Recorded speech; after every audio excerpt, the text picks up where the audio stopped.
Halsha Ultron Vella Savan Kele Miriam Priviara Ari Tailiori Aspicus Ian Iliok. Gate Alcias Minlam Buicasum Cria Goal Leshan Ultrana Savan Kele Scotland of Via Carol Job Asan Firkin Forja Darish from Hain Mavan Kele Saivin is it Sanatoid Testel La.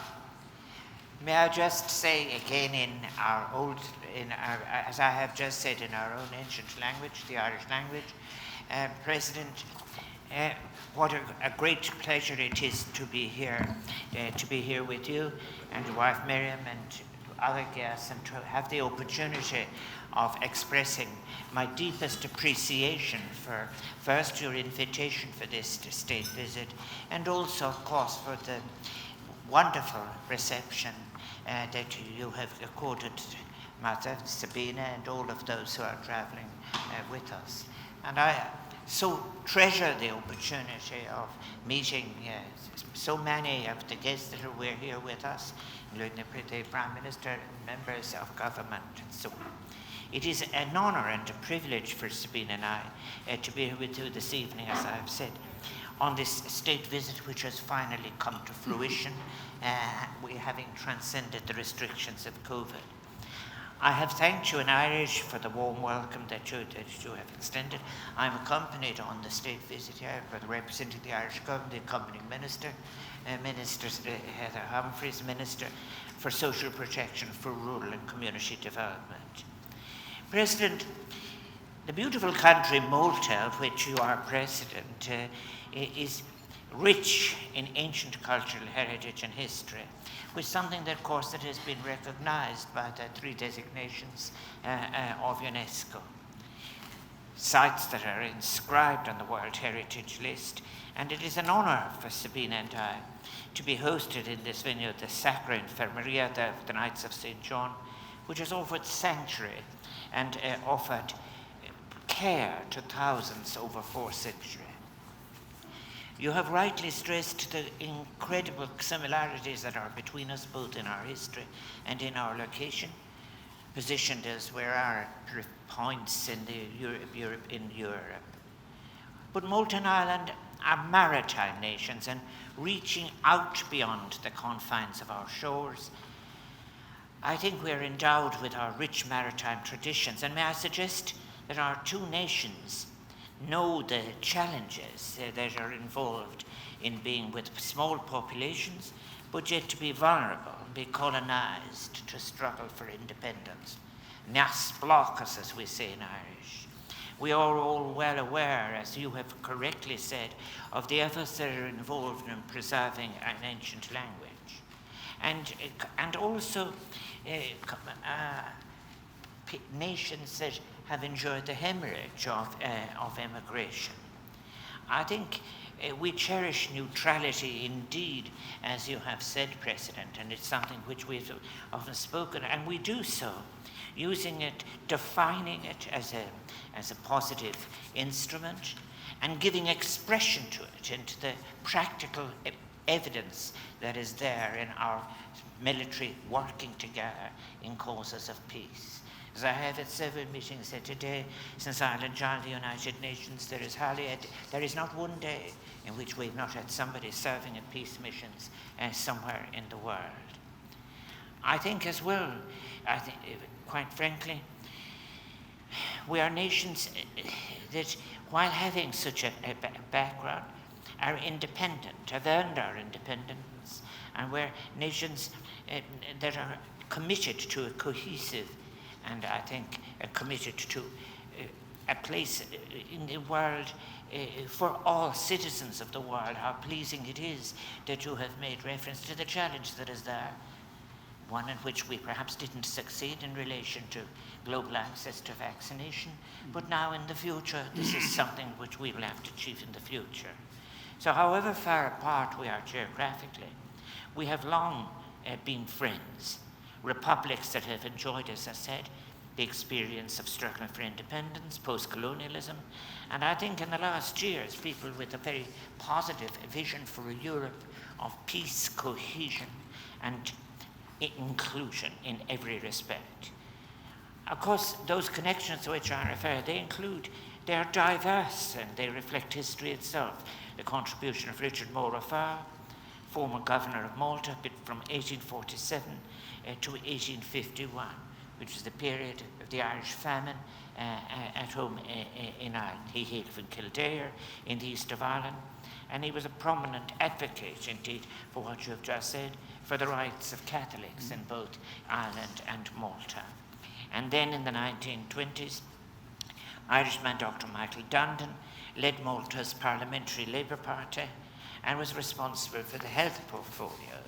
We cherish too Ireland's connection with Malta's Henrietta Jeter Chevalier, who formed part of the Rome escape line in World War II, led by Monsignor Hugh O'Flaherty, which saved approximately 6,500 lives of Jewish people and Allied soldiers, with individuals like Jeter providing safe houses. As Ireland approaches the 50th year of our European Union membership, together we recall the positive, indeed transformative effect which European Union membership has proved for both of our countries, allowing us to work together to share, to shape a cohesive and just union. This is something we continue to share energy on, based on fundamental values of social justice, and indeed, as you rightly stress, multilateralism and respect for the rule of law. And of course, our two nations, we see ourselves as Europeans, with much to offer the European project as it continues to evolve. The other challenges that we must address with urgency, and I'm delighted to share your concern, be it the climate crisis, the humanitarian crisis, rising inequality, or indeed the corrosive destabilizing effect of the ongoing democratic crisis that grips much of the world. Concerned as we are by what is happening close to us, we must realize that while our concentration is what is before our eyes, we must not forget that these challenges cannot afford to be neglected, as indeed our planet burns, and indeed we have growing hunger in areas in so many parts of the world. May I say that as a fellow member state strongly impacted by Britain's departure from the European Union, which we regret, Malta's understanding for Ireland and the circumstances that followed is something that is deeply appreciated. And of course also, I think in many cases, this is those events at that time define the importance of member states working together in solidarity. I think Ireland values solidarity with Malta, and we're happy to extend what support we can. The Irish Naval Service vessels have proudly served in the Mediterranean in recent years, overseeing the rescue of over 16,000 people. Under Operation Pontus, Ireland has welcomed a number of people too in recent years who had originally arrived in Malta on search and rescue missions. And strong bonds, as I have said, exist between our defence forces and the Maltese defence forces. And it's very important that that word defence is in the title of both of our armies, because that is what we are seeking to do. Maltese cadets train alongside their Irish counterparts, and Ireland is proud of that personnel from the Armed Forces of Malta have deployed a number of occasions in most recent years in UNIFIL missions in Lebanon as part of the Irish Battalion. Our shared commitment to international peace resonates with Ireland's current membership of the United Nations Security Council.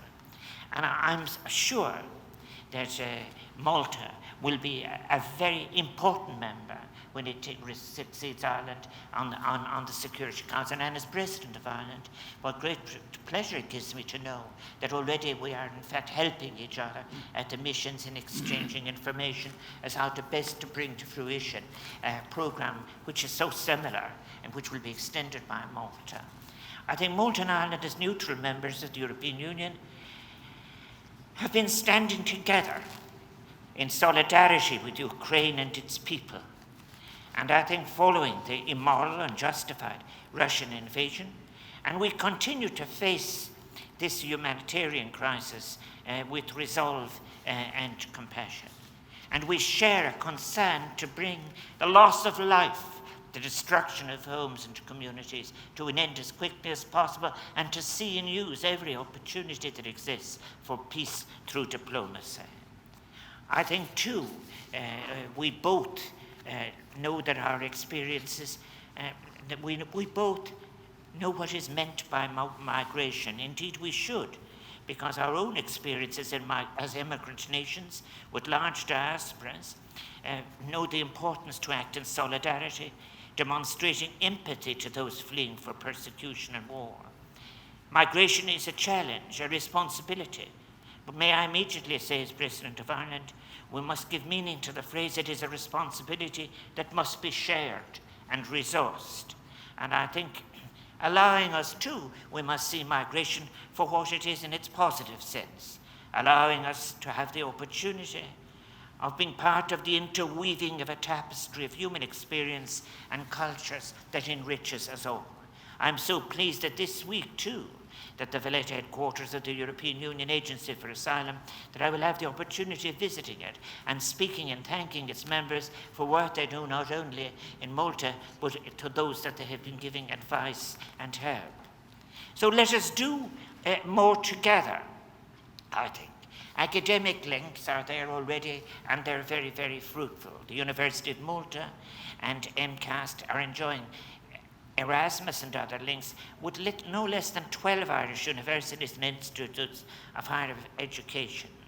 But we have the opportunity to deepen all of this and to do very much more, and it very much has my support. President Vella, may I once again offer my thanks for your hospitality. Buicas Creek, Colloch sa vitu to Heinus the Van Kela, is to Ifigata Kaurelat, as an Quirkin Folcha Darish Romhain, Margurt Meg Zitsa Tessalam. Agus Grim Gogrog Spanactor, Winter Malta, Agus Nilen Avrisaramach, Gamet Torres Samtaka, a buoyant lation co, I brew a maker Schulz and Tauki. Translating and saying very much, I want to again repeat my deep gratitude for the warmth and the enthusiasm with which you have, in fact, invested our delayed visit, one that has been so special to Sabina and I and to the people of Ireland. And I'm sure that working together, that our blessings and our good wishes for all of the people of Malta and what is planned for the things that we can do together within our states, but also even more what we can do together, sharing in the international stage. Distinguished guests, ladies and gentlemen, I now ask you to raise your glass and rate it to the good health of President Vella and to the enduring friendship between the people of Ireland and the people of Malta. Barbano.